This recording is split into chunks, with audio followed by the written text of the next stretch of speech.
The Students for Justice and Peace in Palestine had a campaign with the UCO Student Association passed yesterday. More coming later. It's a warm day on UCO's campus. Phoebe Hillard has more on weather coming up. Abby Avers and I will break down the current conflict in the Middle East. The Oklahoma City Thunder was on fire against the Dallas Mavericks. Emily Creekmore has more coming up. All this and more happening now. Live from Central Oklahoma, this is UCentral News. Good evening, I'm Abby Avers. And I'm Zach Sexton. Welcome to this edition of UCentral News. An accused ringleader of a $1 billion illegal marijuana operation was transferred to the Oklahoma County Detention Center this weekend from New York, where he was arrested.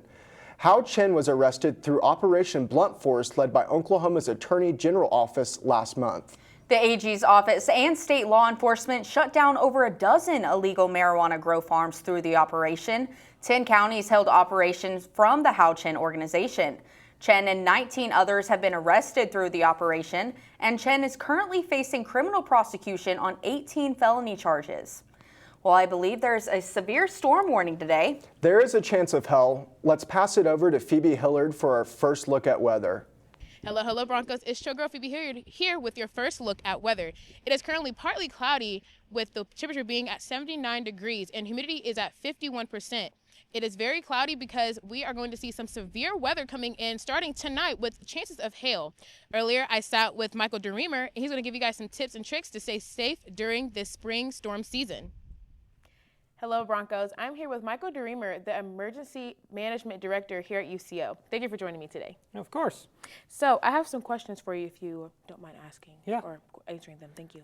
So how do you suggest that students prepare for the severe weather coming up? So the best things they can do is to review our emergency preparedness guide for campus. It'll identify where to go in the event of a tornado, the best locations on campus to seek shelter, things to do for lightning and things like that. And so they can find that using a QR code that we installed in all the classrooms, conference rooms across campus. Just scan it with their phone and it'll pull up that information, and they can go there and kind of see, like, if they're in one building, particularly for classes, where the nearest shelter location is and things they can do to kind of help protect themselves. Thank you. And then for my next question, how would you suggest that students that live off campus find a shelter and then also come up with a really good safety plan? So the best things they can do is, one, find the best place to shelter inside their homes, their apartments, wherever it may be. Things they can do because they may not have a lot of advance notice or time to get somewhere specifically. And so if they live inside a house, we've always been told go to the center interior part of that house, be a bathroom, a closet. If they have a basement in that house, that's obviously the best place to go. Anything like that would be really good. If they're in an apartment, typically we don't want to stay in our apartment buildings, especially at the higher floors. We want to move to a lower floor, and so that they can do that. If they live in a community that has community shelters, I did look and see if those are identified on their city or emergency management website, or go and see what their local officials say in those areas. But overall, it's just knowing where to go. If they have relatives that have a shelter, go there, or a neighbor that they're close with. They can always try and find someone that has something that's a little more like a rated shelter, and see if they can go there over staying in a building that may not be the best location, especially in an apartment building. Good. And then my last question, what message would you give to students on and off campus right now that don't know how to prepare? So the best thing is to find a source that provides them the information. A lot of our local news outlets here in Oklahoma have apps that they can download. So News 9, KOCO, KFOR, all those local channels have apps. We also have great access to the National Weather Service office here in Norman.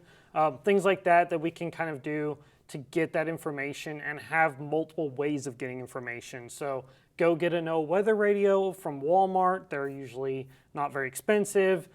Use their phone, anything they can do to kind of help have multiple ways of getting that information. In the event something doesn't work, they'll be able to get that information during an event or an incident like a tornado or just severe weather. Hail, damaging winds can cause a lot of destruction also. So it doesn't have to be a tornado that can cause that issue. Flooding typically kills more people in the U.S. every year than tornadoes. So knowing where to go and how to avoid flooding, turn around, don't drown kind of things. And so anything they can do like that to kind of help have that information, but know that it's just not tornadoes in Oklahoma that injure and kill and cause damage to buildings. It's all those other hazards that we also have here in the state. So Good. Thank you so much for coming and giving us your time. We appreciate it. We will take that into consideration. Back to you guys at the desk. Thank you, Phoebe. Those are some great tips for all Oklahomans. The U.S. Department of Justice is suing Oklahoma and 4 other states, claiming they failed to turn over complete voter registration lists after a formal request. According to the DOJ, the Attorney General has authority under the Civil Rights Act of 1960 to request, inspect, and analyze statewide voter registration records to check for potential irregularities. Governor Kevin Stitt defended Oklahoma's election practices, saying, "We've banned ballot harvesting, require voter ID, and verify results with post-election audits, because in Oklahoma, every legal vote counts." The other states named in the federal lawsuits include Utah, Kentucky, West Virginia, and New Jersey. In total, 29 states and the District of Columbia are facing similar legal action. The Students for Justice and Peace in Palestine is a national advocacy group for the people of Palestine. Soha Hawaid, UCO's SJP president, has been talking with the University of Central Oklahoma's Student Association about the SJP's divestment campaign for the UCO Endowment Fund, where UCO has invested stock into weapon companies that work with Israel. Here's what she had to say. Okay, yeah, so I'm part of an organization called Students for Justice in Palestine, which is basically, it's part of like a national student movement for Palestinian liberation, and it's existed since like the 1960s. I kind of got to know about it because like I was like 2 years ago when the genocide started in Gaza, like all my feed, and it still is of people who live in Gaza and like seeing like all of the kind of horrors that they're experiencing, and so I wanted to get involved. So that's when I kind of learned about SJP from OU and OSU, and then that's when I decided that we need to have one here at UCO. Basically what our organization does, or what the movement does, is that we push for divestment, and divestment means to pull money out of institutions that are complicit in the genocide, and then also like all human rights violations in general. And that usually involves like companies that are like weapons companies or surveillance companies, like Boeing. Like for example, UCO has a lot of ties to Boeing, and Boeing's like the world's third largest weapons manufacturing. So it kind of just shows that like we as students have like a direct connection of complicity to the genocide happening in Gaza and to other human rights violations. So like just being here, we wanted to be able to pass a resolution standing against it, and then hopefully with this resolution passing, it'll give us the ability to show like the administration that we stand for divestment, like collectively as a student body. The SJP divestment campaign passed during the UCOSA meeting yesterday. Soha shared what the next steps are. Where to next? So we actually have a meeting with the Board of Trustees in the next 2 weeks, which is really exciting. So we're going to kind of start a like conversation with them and kind of go in with like okay, we want to go into this meeting with the ability of having like a second meeting and a third, like kind of make this like something that we start meeting about periodically. That, and then also like showing our base that it's passed, our base meaning like our group of like supporters, and also getting to 600 signatures. So currently we're at 411, so we're almost there. So kind of pushing that, so continue to push it out, letting as many students know as we can, and then seeing what comes out of our first meeting with the Board of Trustees. Phoebe had some great information earlier about storm safety. I'm curious what the rest of the week's gonna look like. Absolutely. Phoebe will have our full look at weather after the break.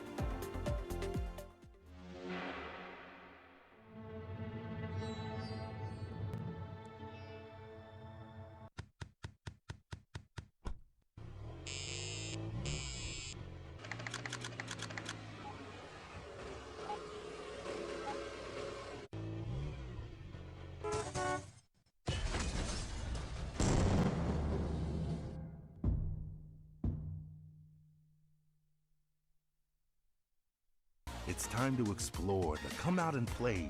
Our city is waiting, so what do you say? Whether daytime or nighttime, the right time is now.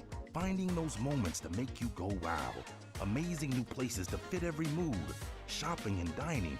Did we mention the food? There are green parks and ballparks and water parks too. Museums, attractions, and also a zoo. The modern frontier is the friendliest place. Now is the time for your dreams to be chased.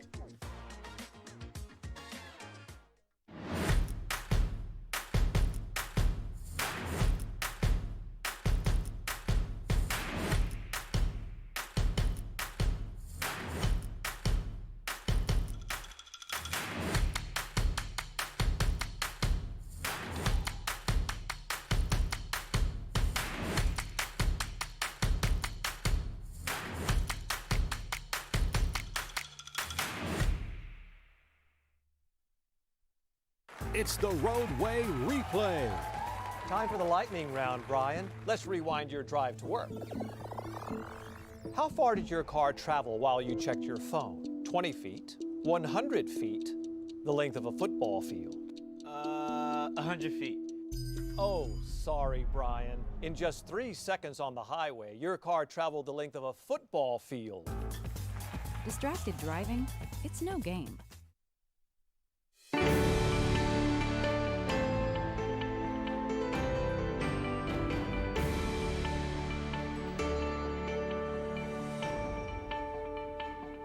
Hello, Broncos. It is time for your last look at weather for today. So outside, actually, I just got word that it is currently raining outside. Shout out to my friends in the control room. So it is 67 degrees with winds coming in from the northwest at 12 miles per hour.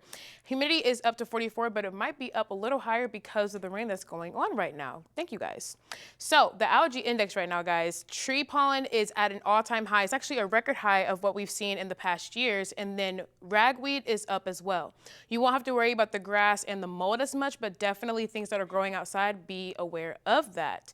Currently, throughout the state, you'll see that a standout is Woodward, but it's because we actually got the cold front from them, so the rain went from them to us. But before that, we were at a good 80, and we saw more of the sun. And as you go down to southern parts of Oklahoma, it was really long, got up to 85, but it was low 80s, high 70s. And then as you got higher into the north, it is around 60, with Woodward being a standout, and then Guyman at 52 degrees. And then Miami is at 74, so they have a pretty mild day.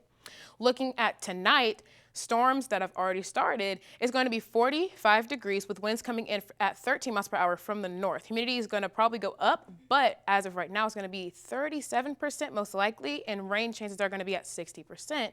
And throughout the state, it's going to be a pretty chilly night, so if you do have outside activities, maybe bring them inside. Oklahoma, we're going to be at a 50, and then once again, lower parts of the state are going to get up to 65. Well, 65 in McAllister, 60s, and then 50s. And then as you get higher, it's going to be in the 40s, with Miami standing out in the north being at 54. In the morning, when you're coming to school or going to work, be careful because the rain that's going to happen tonight is going to lead into tomorrow, and it's going to be, we're going to see a little bit of showers. So it's going to be 52 degrees, and then moving into the afternoon, it is still going to be very cloudy and very humid, with it being an overcast at 50 degrees. And then moving into the nighttime, we're still going to see those clouds, and it's going to be 49 degrees. So tomorrow throughout the state, we have a pretty mild day, but it's just going to be really muggy, so be aware of that. In the lower states, in the lower parts of the state, it is going to be close to 70, high 60s, and then as you move higher, it's going to get into the low 50s and high 50s, and then low 60s. And then the Panhandle is going to be at 66, almost 7, so matching the southern part of the state. So we are still looking at this storm threat. Please, from today until Friday, please be careful. We have a little bit of a break going into Saturday and Sunday, and then next week we're going to start right back up again. But as of right now, we are really worried and looking at the hailstorm maybe potentially hitting us tonight. And then Friday is going to be the thing that we're looking out for. Now, Abby, Zach, I'm not going to lie to you. This is perfect reading weather, but what do you guys think? Yeah, I'm definitely looking forward to it, and I love to sleep when it's thundering outside. It's just so soothing. Zach? I get really nervous whenever the thunder's outside, but I know I have my dog to keep me safe, so I'm going to be all right. Thank you, Phoebe. Up next, Abby and I will break down the U.S.-Israel attack on Iran. And how this attack has impacted America. Stay with us. Rugged, rough, built for the road ahead. Sometimes I feel like a shell of a man. Commercials are fake. What you're feeling isn't. Call or text 988, Oklahoma's mental health lifeline.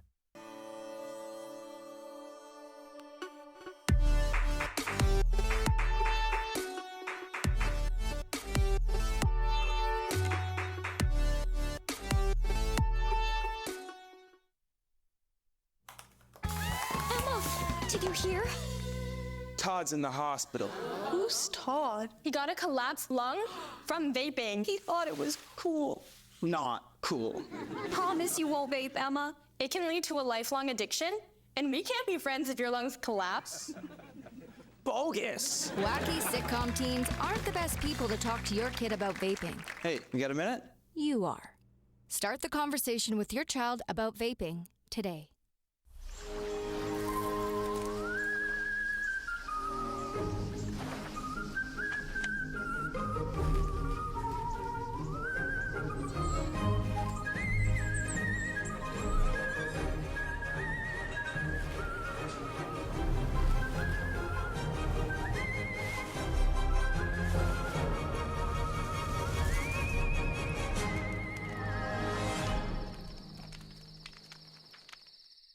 The University of Central Oklahoma grows and thrives. We move forward, daily living the Bronco way, being reflective of our neighborhood, community, history, and Oklahoma. This is what has made us who we are. Oklahoma's Metropolitan University, the third largest university in Oklahoma. This is where movement is. This is the University of Central Oklahoma. Today, we're going to break down the new conflict in the Middle East. Thursday, Trump administration officials met with Iranian officials in Geneva to discuss Iran's nuclear program. In this meeting, the U.S. held the position that Iran cannot enrich uranium for the next 10 years. Iran's officials disagreed, claiming that Iran has the right to enrich uranium. After months of unsuccessful negotiations, President Trump decided to initiate the attacks on Iran and threaten its leadership. On Saturday, the United States, in conjunction with Israel, killed Iran's supreme leader, Ali Khamenei, along with 7 top members of Iran's security leadership in a joint military strike. After Khamenei was killed, the U.S. and Israel also targeted Iran's Navy headquarters, warships, and ballistic missile sites. Khamenei, who was the supreme leader for 37 years, did not have a chosen successor before his death.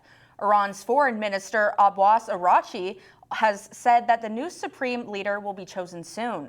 Reactions have been mixed among the Iranian public, according to reports. Iran has targeted several U.S. bases in the region, leaving 6 U.S. service members dead. Iran attacked the UAE and Kuwait. Iran also struck Israel, killing several. Iran has continued strikes throughout the weekend towards Israel, but most have been intercepted.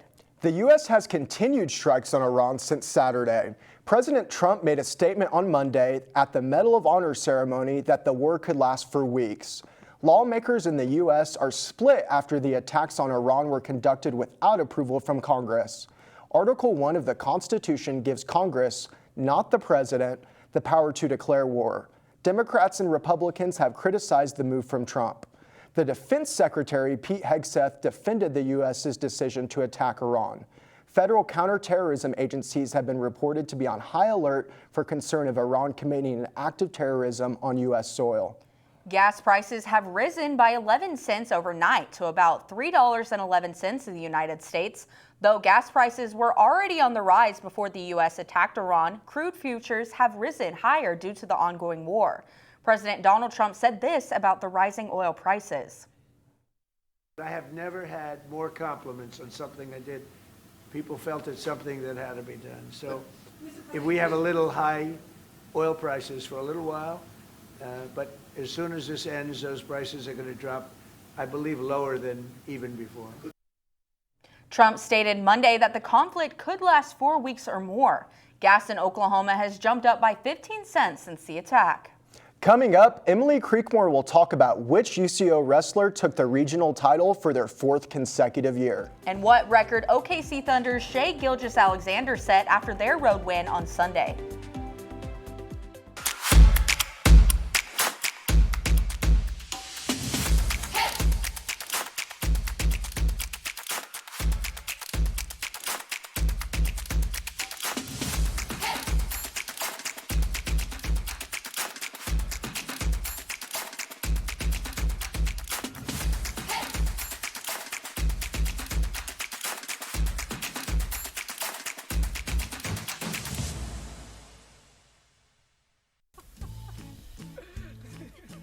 Sometimes it makes everything funny. Sometimes it's nothing to laugh about. Weed. It's funny like that.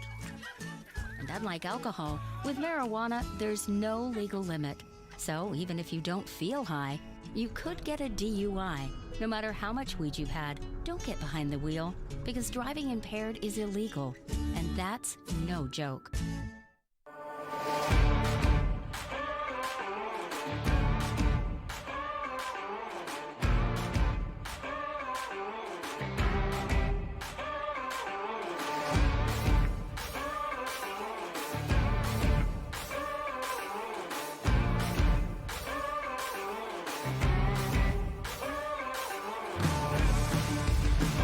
Hooves up, roll Chos. Today's a great day to cheer on the Broncos. Welcome back to the pain train. Okay, Sean, here's your final question. A train hitting your car is the same as your car hitting a boulder, a brick wall, or a soda pop can. A brick wall? At a whopping 20 million pounds, a train will crush your car like a pop can. Beating a train? It's a game you can't win.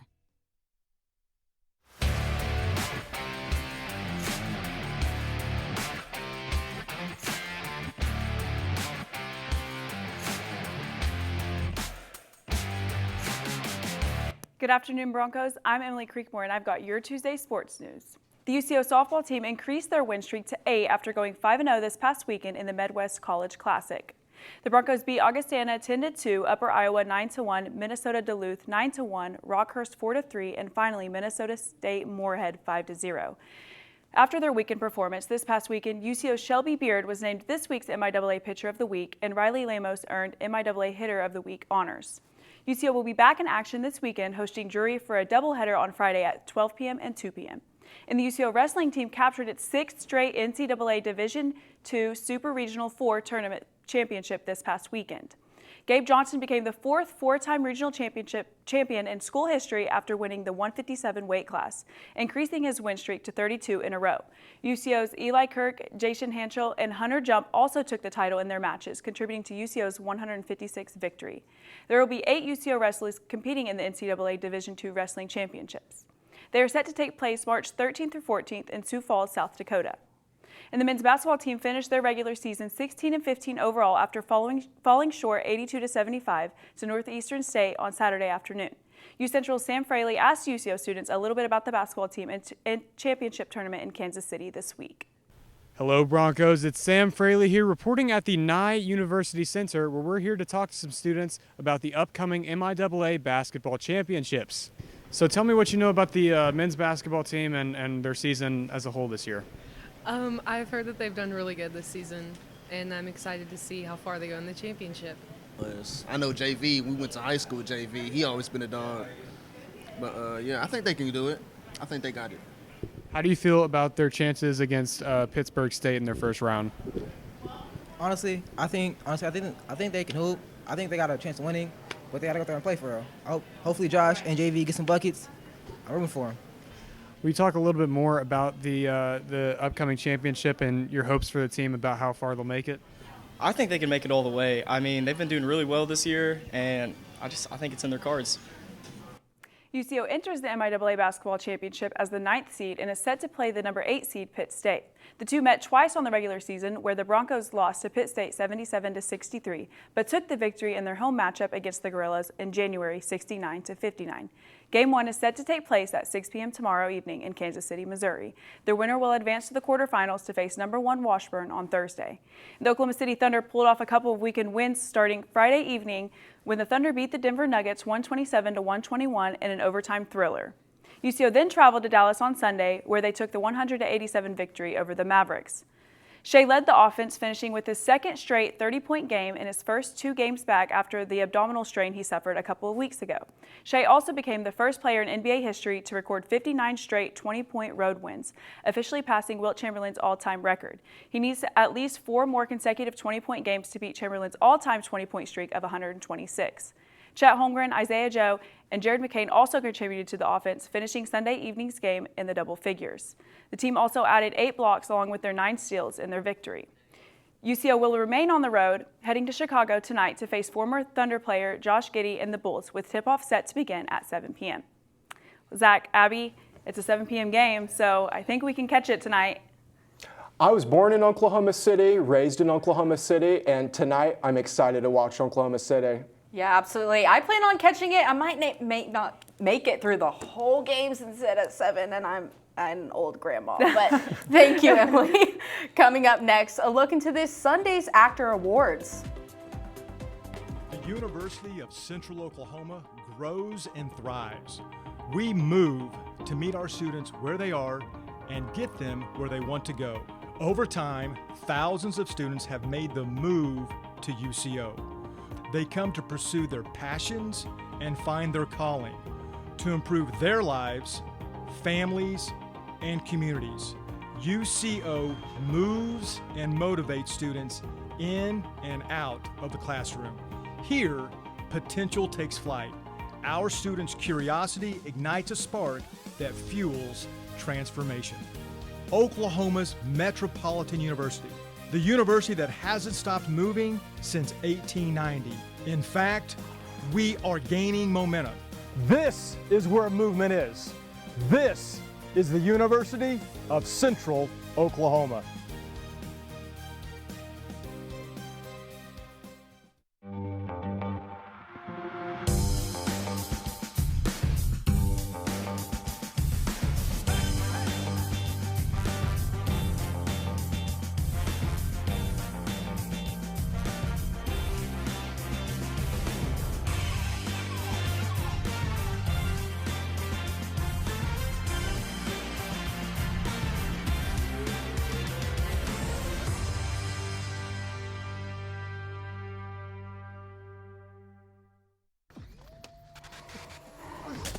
Multiple studies have shown that marijuana can slow both driver reaction and response time, which can be really dangerous. He's here. He's here. Wait. What? I can't drive. Why? I'm high. Oh.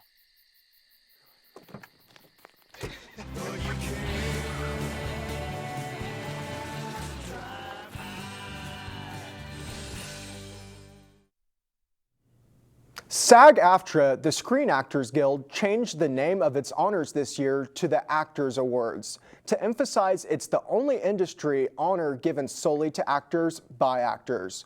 David Daniel has the highlights from this year's award show. This year, the show got a little bit of a facelift. Like many people in this room can understand, we nipped the SAG. SAG-AFTRA's annual awards had a new name but a familiar host in Kristen Bell and familiar gratitude for winners honored by their peers. I love being an actor. I love actors. Working with you, playing with you, and when necessary, marching alongside of you has been the greatest joy of my life. Honoree Noah Wiley returned to the stage with the cast of The Pit to accept the award for Best TV Drama Ensemble. Seth Rogen topped that, taking the podium 3 times as the studio won Best TV Comedy Ensemble, and he accepted individual honors for himself and the late Catherine O'Hara. She really showed that you can be a genius and be kind, and one of those things does not have to come at the expense of the other. Harrison Ford received a Life Achievement Award. Thank you to SAG-AFTRA for honoring me with this prize.